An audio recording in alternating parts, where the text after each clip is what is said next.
Hi there and welcome to my channel. Today's project is for the Vicki Boutin design team, and this time I wanted to bring all those white blossoms that are showing up everywhere in the trees into a page. And for that I decided to use watercolors, gesso, and some acrylic. So I'm starting with a foundation paper that has been prepped, so it's being gesso. And my idea was to create a column of watercolor where I can anchor all the picture and the entire page. And I wanted to create this crisp line. So what I'm using is painter's tape, and I'm just blocking a section of the page, and I'm using my T ruler just to make sure that it's straight. I wanted to have a crisp line. But what I didn't remember at the time when I was doing this is that I'm adding gesso. And gesso is going to create not an even surface, but a little bit of an even surface at the bottom. So there's going to be a little bit of seeping of the watercolor. You're going to see in a little bit.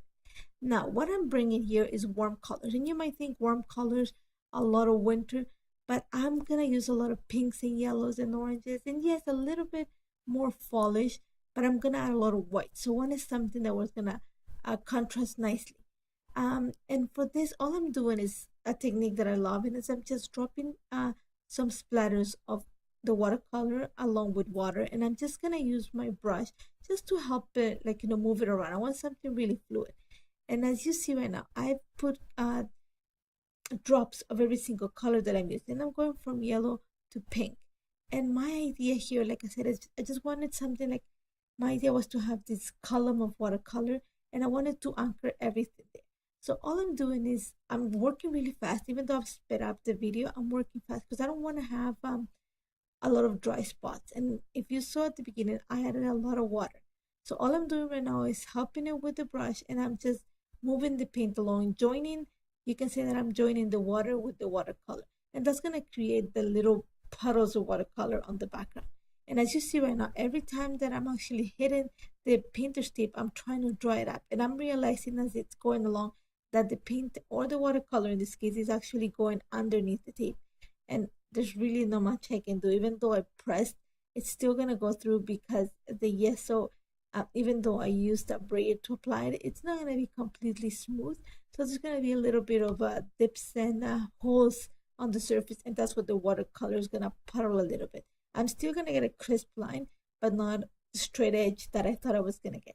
And again, all I'm doing is playing with the watercolors. I love watercolors. If you've seen my work, you know that by now. And I just, like I said, I'm just playing. I'm adding colors. I'm trying not to muddle the colors. I wanted some definition in the colors, but I'm happy with what it looks like. And like I said, all I'm doing is adding water and watercolor at the same time, moving it around, and just to making sure that everything is covered. I want to make sure of that because when I pull the paper, sorry, when I pull the painter's tape, I want to make sure that I can see the column in contrast to the white of the page. And that's about it. Now, the one thing that did not make it to the video, and it's my accident, is that right after this, I set this aside when I was finished to dry for a little bit. I put a little bit of a gold glaze and water it down because I wanted to bring a little bit of the warmth to the page. So I diluted some of the gold glaze with water, and I just added a few splatters to the page. Once that's done, and you're gonna see right now that I start pulling the painter's tape, and you're gonna see that the line is not, like I said, it's not as crisp as I thought it was going to be, but it's not as awful as I thought it was gonna be either. So I'm okay with it. And but at the same time, it kind of changed my plans a little bit. So what I'm gonna do right now is bring a lot of the flowers in, and for that I'm gonna use gesso. I wanted something really white, and it's not gonna show on the white, but you're gonna see in a bit what I'm gonna do to make sure that these flowers pop. And all I'm doing is using the stencil, the flower stencil from Vicki's latest release, sorry, and I'm just running some of the gesso on it. And my idea was to have just this kind of an S. Think of an S that's wrapping around the column of the watercolor. And you're gonna see that I add like little spots. It's gonna cover a lot of the, you're gonna say that it's gonna cover a lot of the column. And like I said, my idea changed a bit. I wasn't planning on adding this much flowers, but when I saw that the line of the watercolor that I had added wasn't as crisp, it I had to change the plan a little bit. So once I have that done, I set it aside to dry for a little bit. And yes, it dries pretty fast. Once the gesso was ready, and you see that I've played with the picture aside, because it took a while to do this, so I wasn't gonna put it on the video. So once that was done, all I'm bringing is art crayons and my stencil brush. And I'm gonna use the same colors that I use on the watercolor, but on the art crayons, and just to color outside of the column of watercolor. So all I'm doing is adding color around all those flowers that are not within the column. And for that, I'm using yellows and pinks and oranges. Like I said, the same colors that I use on the watercolor, but on the art crayon. And all I'm doing is scribbling the crayon on the little mat that comes in the package, and using the white stencil brush just to use circular movements, just to move the art crayon onto the page. And once that is done, and you're gonna see in a bit, is that I'm gonna bring actually a wipey or a baby wipe. Sorry, I always call them wipey.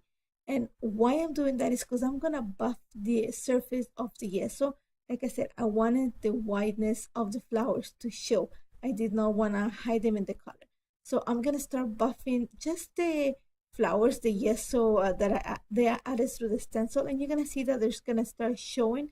They're not gonna be as bright as the ones on top of the watercolor, but they are gonna show. And that's all I wanted. I wanted, like I said, some sort of like an S that's gonna wrap about the color. And that's about it. Now it's gonna come to pretty much my page is done. I focus a lot on the background, and I decided to keep my picture black and white so it will pop. And all I did is added a few papers from the 7 by 10 paper pad, and just a few embellishments. I am choosing to use these clusters of flowers because they had a lot of pink and this fuchsia on it, and I thought it worked really well. And one of the things that I did though was fussy cut the edges. I took the edge of the ephemera because I didn't want to have a lot of white. I have plenty of white on the background, so I want to play with the color. After that, you're gonna see that I add a few of the enamel dots, and that's just gonna help me bring more of the color. I wish we had more enamel dots. I've actually run out of enamel dots. And after that, I'm just gonna bring a few more embellishments. And one of the things that I actually didn't struggle with this layout, actually coming together, was pretty simple, was the fact that because of the design is like I said, it changed a little bit from what I had in mind. I had to play around with some of the positioning of my title and some of the embellishments. And I really like this heel off because the pictures of my daughter actually playing around my little nephew, and he's totally, focused on the TV, not realizing that my daughter's kissing him, and just, so I thought it was funny. So it worked, the title worked perfect. After that, I'm gonna, like I said, since the layout changed a little bit on the design, I'm just adding a small cluster at the top of the pages. That's gonna complete my triangle and guide the eye around the page. Once I thought it was done, but then I realized that the layout needed something else. And what I'm gonna do next is actually bring some butterflies, just to add movement and tie everything together. But my choice for the butterflies, I did not want to leave in white. Like I said, I had plenty of white within the background and also the gesso flowers. So what I'm gonna do is bring some gold glaze and dilute it again, and use them as watercolor for the butterflies. And you're gonna see in a bit that I'm just adding water until I get a pretty fluid consistency, and I'm just gonna go ahead and color the butterflies. And after that, I'm just gonna glue them in different places around the title, around the clusters, around every single cluster, and that's gonna give some movement to the page. After that, I'm just gonna add a few lines of journal. I'm also gonna take advantage of the watercolor that I diluted to add some splatters around the page, just to bring a little bit more of the gold, because the gold that I had put at the beginning on the column was not hidden, but yeah, it got covered with some of the gesso that I put along. And that's pretty much it. I really like the way this came together. I'm not gonna lie, it took a while to have the background ready.